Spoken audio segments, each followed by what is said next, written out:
Kenapa? Coba baca di Al-Waqiah.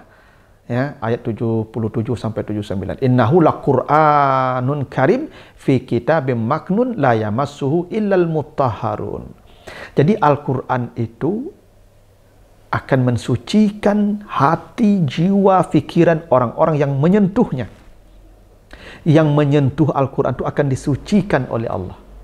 Bila hatinya suci, bila fikirannya suci, maka dia akan mudah menerima pancaran cahaya kebenaran. Mengurai rahasia Al-Quran melalui makna dan mabna.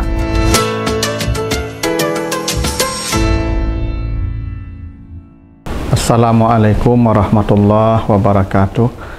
Alhamdulillahirabbil alamin. Assalatu wassalamu ala asrafil anbiya'i wal mursalin wa ala alihi wa ashabihi ajmain. Para pemirsa program Makna dan Mabna yang dimuliakan Allah, kembali kita lanjutkan bahasan kita tentang struktur dan bangunan kata di dalam Al-Quran serta makna dan pesan di balik bangunan dan struktur kata dan kalimat di dalam ayat-ayatnya tersebut. Kali ini kita akan bahas surat Al-Jumu'ah, surat 62, ayat yang ke-5.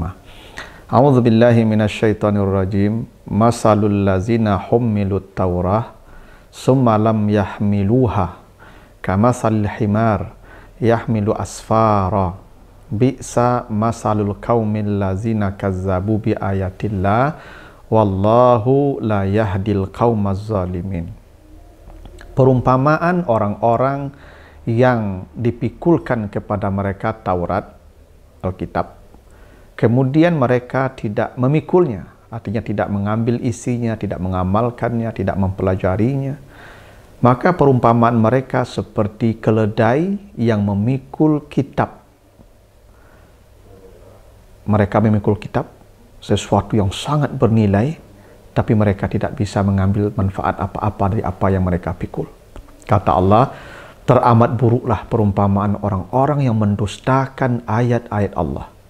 Kenapa? Karena mereka diberikan sesuatu yang sangat bernilai dan berharga yang akan menyelamatkan mereka baik kehidupan dunia maupun akhirat mereka, tapi mereka tidak sedikit pun mengambil manfaat. Alangkah buruknya perumpamaan mereka yang mendustakan ayat Allah, dan Allah tidak memberikan petunjuk kepada kaum yang zalim. Itu artinya surat Al-Jumu'ah ayat yang ke-5. Apa yang menarik dari ayat ini?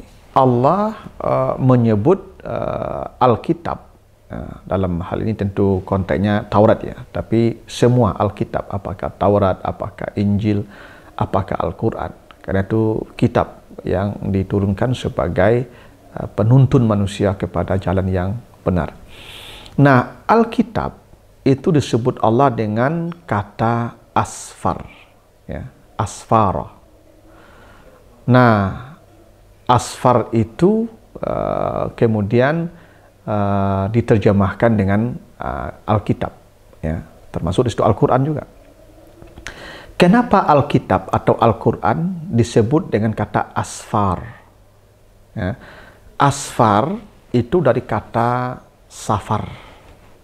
Safar itu bentuk mujarrad namanya, bentuk aslinya safara.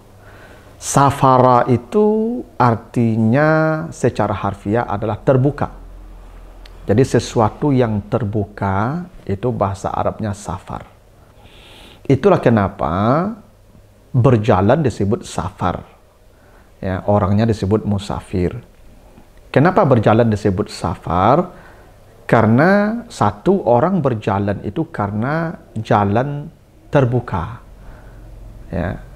Kalau jalannya tertutup, itu orang tidak bisa berjalan. Kedua, orang berjalan karena memang suasana dalam keadaan terbuka, terang maksudnya. Kalau gelap, tidak bisa orang berjalan. Dan berjalan disebut safar karena perjalanan itu akan membuka aslinya orang. Jadi, kalau ingin tahu asli seseorang, maka ajaklah dia jalan-jalan.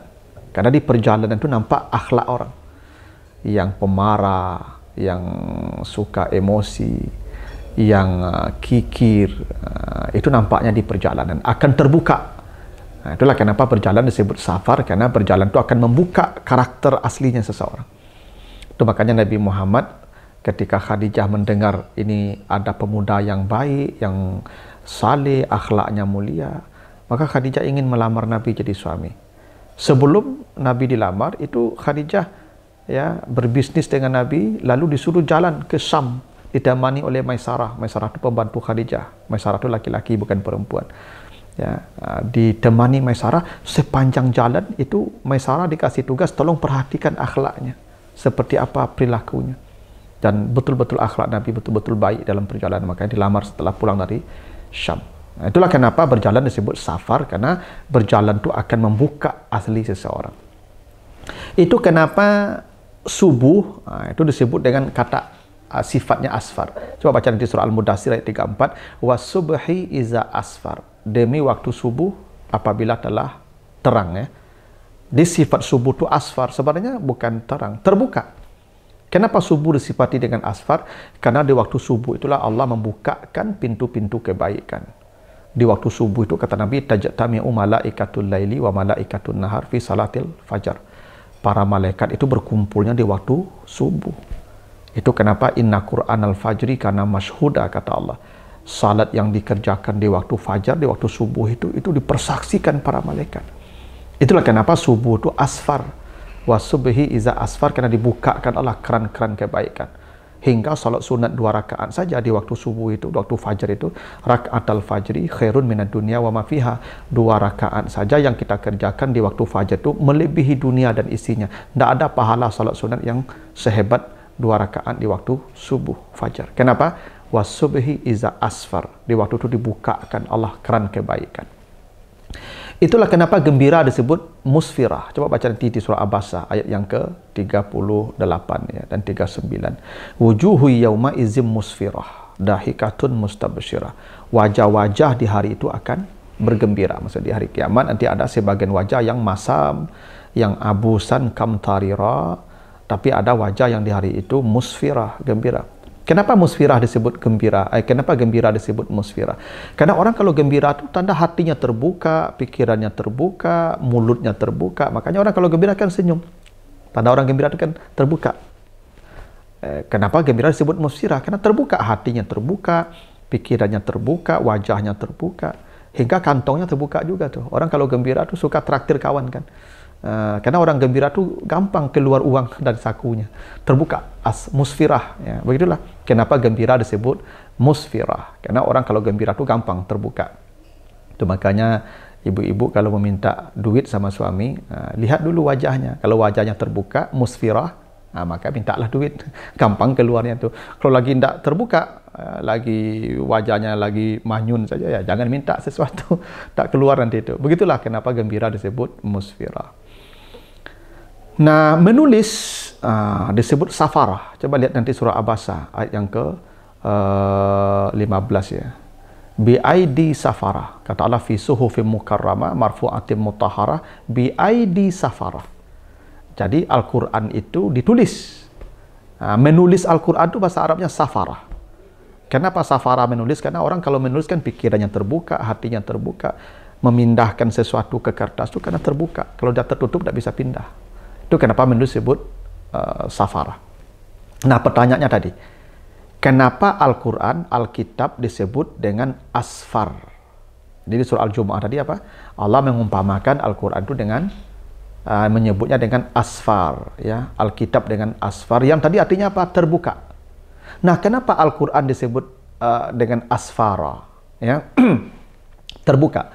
Satu, Al-Quran akan membuka pintu-pintu kebaikan. Al-Quran itu akan membuka pintu-pintu kebaikan. Kenapa?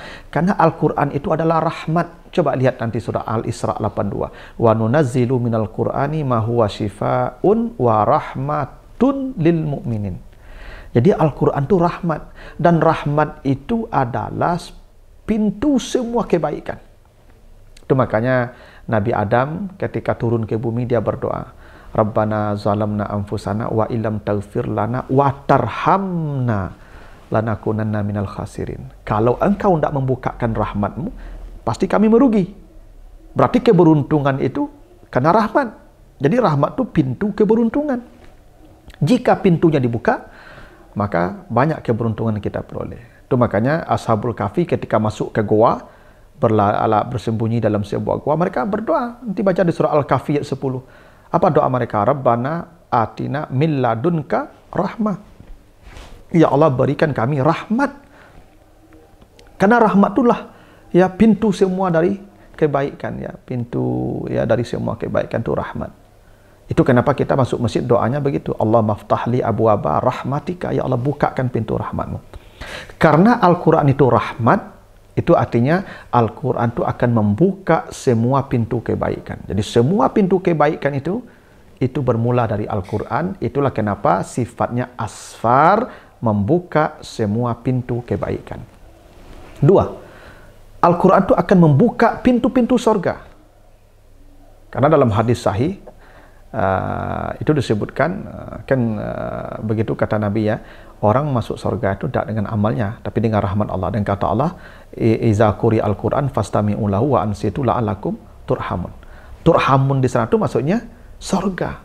Maka dalam hadis Al-Baihaqi disebutkan, orang nanti ketika di depan pintu surga, cara membuka pintu surga itu kan baca Quran. Iqra warattil ma kunta turattil fid dunya. Baca dulu Al-Quran yang kau baca, naiklah setiap satu surga, setiap satu ayat. Dan surgamu akan berakhir di ayat terakhir yang kau baca.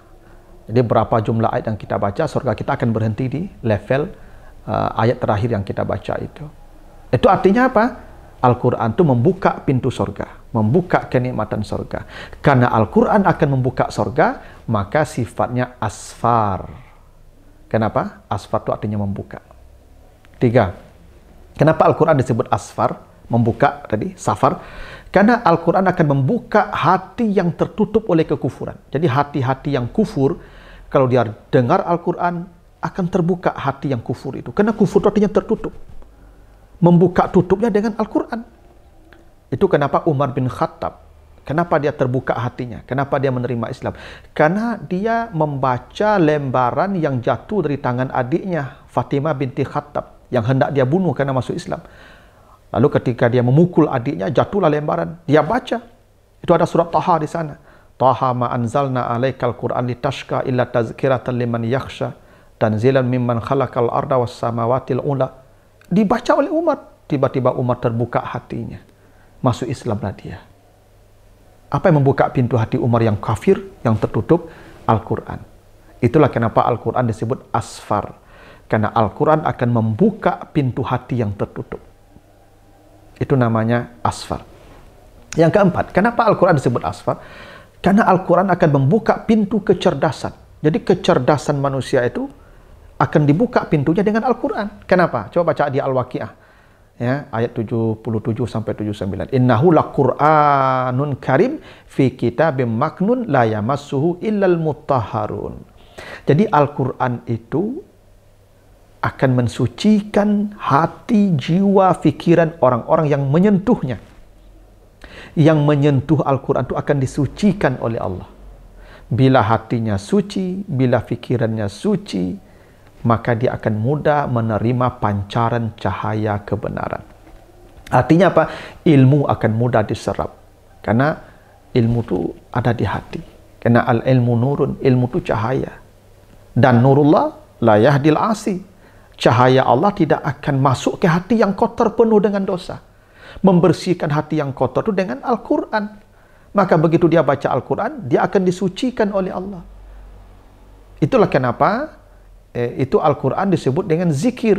Walaqad yassarnal Qur'an lizikri. Kata Allah begitu di surah Al-Qamar 17. Al-Quran itu dimudahkan untuk jadi zikir. Dan zikir itu artinya ingatan. Mengingat. Dan orang itu ingatan menjadi mudah, menjadi baik karena hatinya bersih.